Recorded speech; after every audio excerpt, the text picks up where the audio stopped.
আসসালামু আলাইকুম ওয়া রাহমাতুল্লাহি ওয়া বারাকাতুহু। আজকে আমরা আলোচনা করব স্বপ্নে হাতি দেখার ব্যাখ্যা কি। ইমাম ইবনে সিরিন রাহমাতুল্লাহি আলাইহি তার কিতাবের মধ্যে কি উল্লেখ করেছেন। আমরা কথা দীর্ঘায়িত না করে মূল আলোচনা শুরু করছি।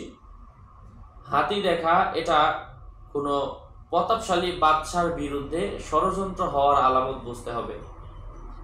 কখনো কখনো হাতি দেখা দেশের বাদশাহ, দেশের শাসনকর্তা, দেশের সেনাপ্রধান এ জাতীয় বড় ক্যাটাগরির কোনো লোকের মৃত্যুর আলামত বুঝতে হবে। স্বপ্নে হাতির আক্রমণ এটা কখনো কখনো আপনি নিজে রোগাক্রান্ত হওয়ার আলামত বুঝতে হবে। মহিলা হাতি দেখা এটা ভালো কোনো সংবাদ না আসার সম্ভাবনা রয়েছে। কেউ বলেন হাতির সাথে কথা বলতে দেখলে বাদশার থেকে উপকার লাভ করবে। যদি হাতিকে পিছনে পিছনে আসতে দেখে তাহলে এতে এই ইঙ্গিত রয়েছে যে সে বাদশার কাছে ক্ষতিগ্রস্ত হবে।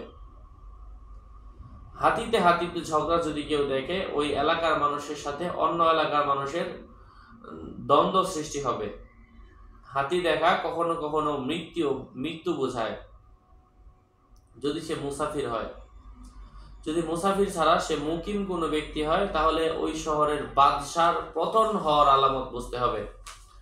আশা করছি আপনারা বুঝতে পেরেছেন। এই বিষয়গুলো নিয়ে আর অনেক ভিডিও আসবে পর্যায়ক্রমে আমাদের চ্যানেলে, আপনারা দেখবেন, ইনশাল্লাহ উপকৃত হতে পারবেন। আমার নাম লিখে আপনি ফেসবুকে সার্চ করতে যাবেন না। আমার নাম লিখলে হাজারো মানুষের আইডি আসবে। আমার নাম আর ছবি থাকলে ওইটা আমি না, আমার আইডি না।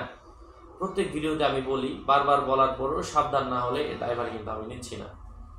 কারণ অনেকে আমার নামে বিভিন্ন আইডি পেজ খুলে ভরে ফেলেছে। ডিসক্রিপশন বক্সে ক্লিক করলে যেটা আসে ওটাই আইডি, ওটাই পেজ। সাবধান, কোনো ইমো নেই, হোয়াটসঅ্যাপ নাই। আসসালামু আলাইকুম ওয়া রাহমাতুল্লাহ।